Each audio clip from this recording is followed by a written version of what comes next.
함께 나눈 말씀 시편 102편 1절로부터 28절까지의 말씀, 시편 102편 1절부터 28절까지의 말씀 우리 한 절씩 교독하면서 읽도록 하겠습니다. 여호와여, 내 기도를 들으시고 나의 부르짖음을 주께 상달하게 하소서.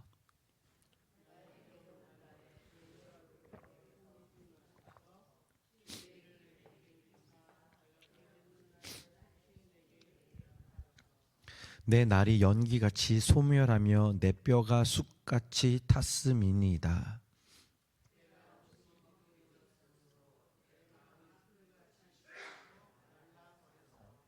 나의 탄식 소리도 말미암아 나의 살이 뼈에 붙었나이다.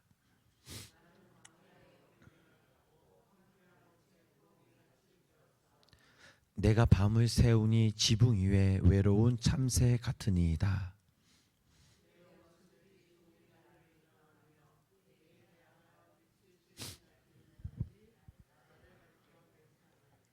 나는 재를 양식같이 먹으며 나는 눈물 섞인 물을 마셨나이다.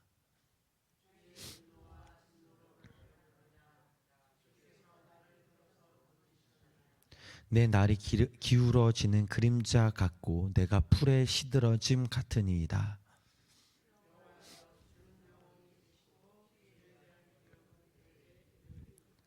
주께서 일어나서 시온을 긍휼히 여기시리니 지금은 그에게 은혜를 베푸실 때가 정한 기한이 다가옴이니이다.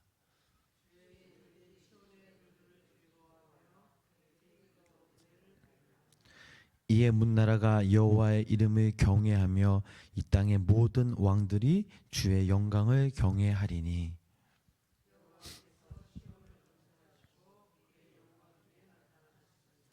여호와께서 빈궁한 자의 기도를 돌아보시며 그들의 기도를 멸시하지 아니하셨도다.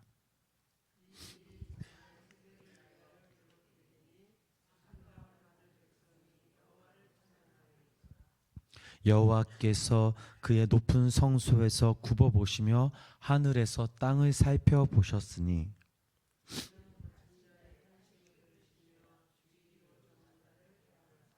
여호와의 이름을 시온에서 그 영예를 예루살렘에서 선포하게 하려 하심이라.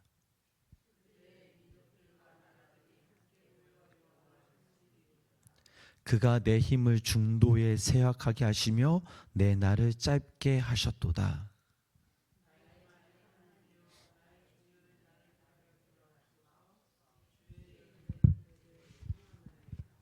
주께서 옛적에 땅의 기초를 놓으셨사오며 하늘도 주의 손으로 지으신 바니이다.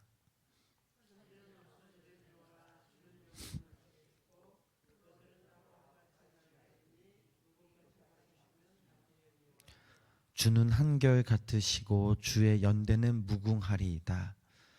주의 종들의 자손은 항상 안전히 거주하고 그의 후손은 주 앞에 굳게 서리이다 하였도다. 아멘. 오늘도 살아계신 하나님의 은혜와 사랑이 우리 성도님들 삶 가운데 함께 하시길 주님의 이름으로 간절히 축원합니다.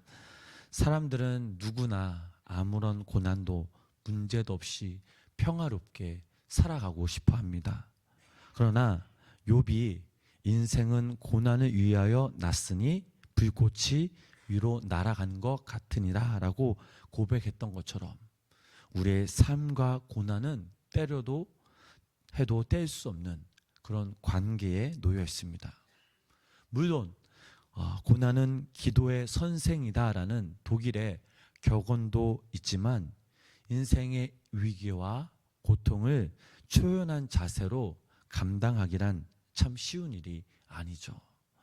오늘 시편 본문 102편 말씀에서도 우리는 괴로움과 고난 중에 있는 또 그 처해 있는 한 사람을 만나게 됩니다. 여기서 우리는 저자가 육체적으로 또 정신적으로 매우 극심한 고통에 놓여 있음을 미루어 짐작해 볼 수 있습니다. 그는 자신이 동풍에 휘말려 갔다가 떨어지는 지푸라기와 같은 존재라고 말하고 있습니다. 솟아날 구멍조차도 없는 괴롭고 어두운 고통 속에서 인간의 생각과 경험으로 할 수 있는 모든 방법을 다 행하다 더 이상 행할 방법이 없는 사면초가의 늪에 빠져 있다라고 고백합니다. 그러면서 나의 괴로운 날 나는 야훼를 하나님을 부를 수밖에 없다고 말하며 그가 마지막에 할 수 있는 선택 곧 기도를 선택하였습니다. 그러면 그는 하나님께 어떤 기도를 드렸을까요? 첫 번째로 나의 부르짖음이 주께 상달하게 하소서라고 하나님께 기도하였습니다. 자, 그 말씀이 본문 1절 말씀이죠. 우리 1절 말씀 함께 읽어보실까요? 여호와여 내 기도를 들으시고 나의 부르짖음을 주께 상달하게 하소서. 괴로움을 당하면 나의 처지를 호소할 대상을 찾게 됩니다. 자, 그렇다면 누구에게 호소합니까? 세상 사람들은 자신의 괴로움을 자신의 우상에게 호소하며 물질에 호소하고 권력에 호소합니다. 그러나 우상이나 물질, 권력 등은 우리의 괴로움, 문제를 궁극적으로 해결해 주지 못합니다. 오히려 이러한 것들은 우리를 괴로움 속에서 벗어나는 것이 아니라 더 깊은 수렁에 빠지게 만들 뿐이죠. 하지만 오늘 저희들이 읽은 본문 시편 102편의 이 시인은 문제에서 자신을 구원해 주는 이가 바로 누군지를 분명히 밝혀주고 있습니다. 그는 절망하고 또 육체가 쇠잔해 가며 심한 고독으로 고통을 받는 이 극한 상황에서 우리를 구원하실 분, 치료해 주신 분, 인도자이신 분, 또 부르짖음을 들으시고 괴로운 호소에 응답해 주시는 분이 바로 야훼 하나님이라는 것을 알았습니다. 그리고 그분께 나의 괴로운 날에 자신의 처지와 괴로움을 이 야훼 하나님께 아뢰습니다. 우리의 모든 소망이 연기처럼 사라지는 듯하고 육신마저 숯불처럼 타버리는 듯한 고통이 있어도 주께 상달하게 하소서. 주님, 내게 응답하소서 하고 부르짖는 애절한 기도, 간절한 기도를 하나님께서는 외면치 않으시고 반드시 들어주신다는 것을 믿으시기를 바랍니다. 그리고 역경과 한란을 위한 그 기도, 우리로 하여금 하나님 편으로 더욱 다가갈 수 있게 하며 또한 하나님 편에 합당한 기도가 무엇인지를 깨닫게 해주는 전화위복의 축복이 임하시길 주님의 이름으로 축복합니다. 따라서 참으로 괴롭고 힘든 상황에서 성도인 우리가 할 수 있는 것은 바로 하나님께 나아가는 것, 기도 외에는 아무것도 없음을 우리는 깨달아야 될 줄 믿습니다. 기도는 하나님만을 가까이 하는 단 하나의 밝은 빛입니다. 기도는 하나님의 높으신 위엄을 묶어주는 가장 숭고한 동아줄이죠. 기도는 하늘나라에 울리는 사이렌이고 하나님께 돌아가려는 인간의 부르짖음이며 우리 영혼의 진지한 소원이고 성도들의 검입니다.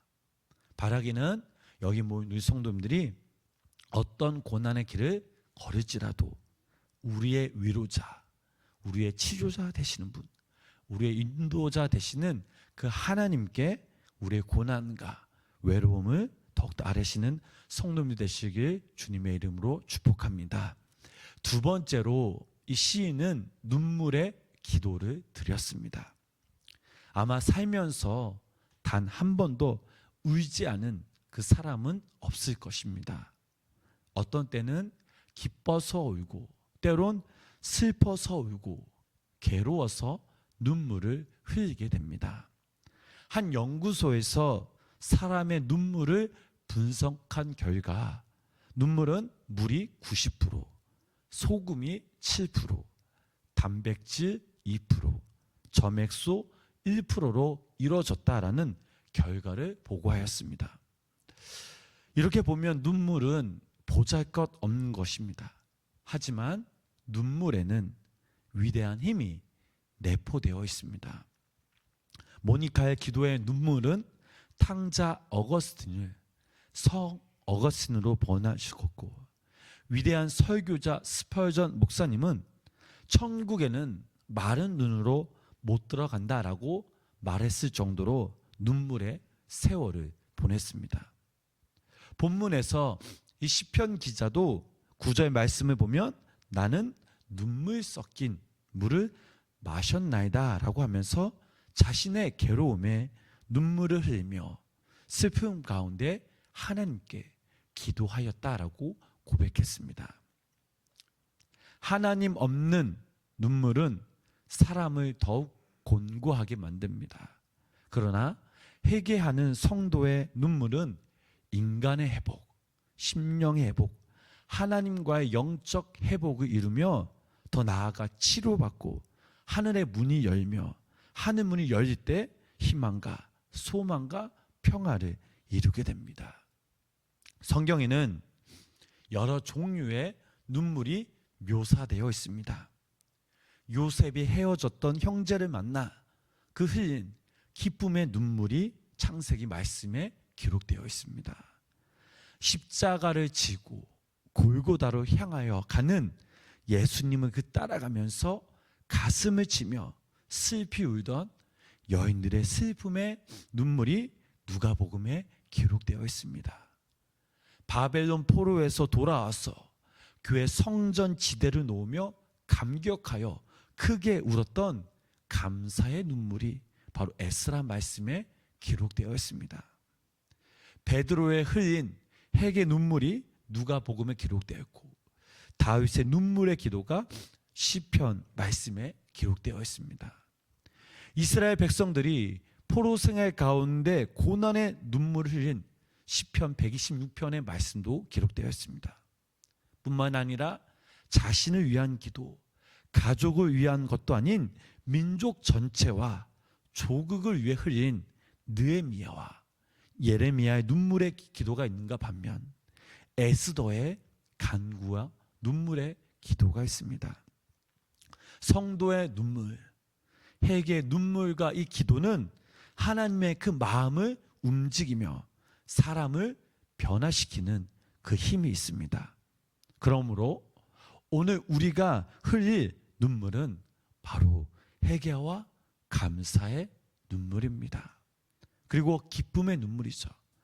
그리고 우리가 하나님께 더욱더 전도의 눈물, 감사의 눈물, 이 거룩한 눈물을 통해 우리의 삶을, 우리의 가정을, 또 교회와 나라를 변화시키는 눈물의 선지자들이 되시길 주님의 이름으로 축복합니다.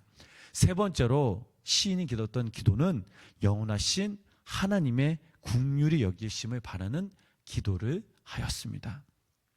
시인은 덧없는 인생, 보잘것없는 자신과 달리 영원하신 하나님, 전능하신 하나님, 인생을 돌아보시는 그 하나님께 소망의 기도를 드립니다. 그의 구원과 긍휼을 기대하며 기도하죠. 13절 말씀을 보니까 어떤 말씀이 기록되어 있느냐? 정한 기간이 다가옵니다 라고 한 것은 모든 일에는 바로 시작과 끝이 있듯이 하나님의 그 연단과 삶의 역경에도 시작과 끝은 반드시 있다라는 것을 말해주고 있습니다. 이스라엘 민족은 하나님의 인도하심 속에 40년이란 정한 기간의 끝으로 가나안 땅이란 축복의 선물을 얻었습니다. 이스라엘의 절망적인 바벨론 포로 생활도 70년이라는 정한 기한이 찼을 때 기적적으로 해방되어 참 자유를 얻었습니다. 예수님도 고난을 당하시며 수치를 당한 때도 있었지만 하나님의 정한 기간 뒤에 부활의 영광이란 그 승리의 순간을 맞이하셨습니다. 이와 같이 성도의 고난도 보장되어진 십자가의 고난과 같이 승리와 부활의 영광을 의미합니다. 우리가 하나님의 정한 기한이 다가올 때까지 그의 긍휼을 바라고 기도하며 인내하며 우리의 고난과 역경이 부활의 영광, 승리의 축복으로 반드시 변화될 것을 우리는 믿어야 될 줄 믿습니다. 그러므로 한나처럼 기도하여 우리 삶의 문제를 해결받고 자녀 문제를 해결받고 히스기야처럼 기도하여 우리의 질병을 치료받으며 다니엘처럼 조국을 사랑하는 마음으로 기도하고 요셉처럼 기도를 통해서 꿈을 이루며 모세처럼 기도하여 홍해를 가르고 사도행전 그런 시대 사람들처럼 기도하여 성령 받고 권능 받아서 우리는 하나님의 사람, 하나님의 기도의 사람, 용기의 사람, 승리의 성도가 되어야 될 줄 믿습니다. 사랑하는 우리 성도님 여러분, 분명 나의 괴로운 날에 하나님을 만나는 축복이 있습니다. 괴로움과 곤고함 가운데 드리는 우리의 부르짖는 이 기도는 반드시 주께 상달해야 됩니다. 또 주님은 우리의 눈물을 보십니다. 그리고 우리를 긍휼히 여겨주시고 하나님의 정한 그때에 회복을 이루어 주십니다. 무디 목사님이 이렇게 말했습니다. 우리가 괴로울 때 하나님께 우리의 모든 근심을 아뢰고 의지하면 하나님은 우리가 할 수 있는 것보다 더 많은 것을 이뤄주심을 믿고 고난의 때 더욱 기도의 자리를 찾아야 한다라고 얘기했습니다.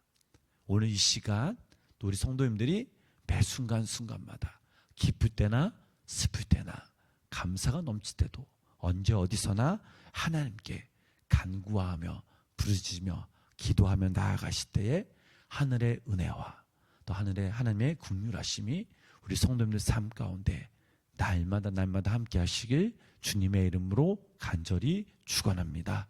기도하겠습니다. 우리의 연약함, 우리의 간절한 부르짖음을 들어주시고 응답해 주시는 그 하나님을 예배합니다. 오늘도 우리의 현실 앞에 놓여있는 우리의 삶의 문제들, 고난과 아픔, 슬픔 등을 주님께 아뢰오니 주님 응답하여 주시고 하나님 우리를 위로하여 주시옵소서. 날마다 주님이 우리와 함께 하심을 믿고 주님의 신실하심은 영원함을 믿사오니 주님의 자비와 긍휼과 은혜가 저희 삶 가운데 이루어지게 하여 주시옵소서. 어떠한 상황 가운데서도 우리 성도님들이 주님을 더욱더 신뢰하며 따르며 날마다 주님을 찬양하는 저희들 되게 하여 주시옵소서. 그리하여 여호와 니시 날마다 하나님의 이름으로 승리하며 더욱더 하나님께 간구하며 부르짖으며 기도하는 우리 성도님들 되게 하여 주시옵소서. 예수님의 이름으로 간절히 기도드렸습니다. 아멘.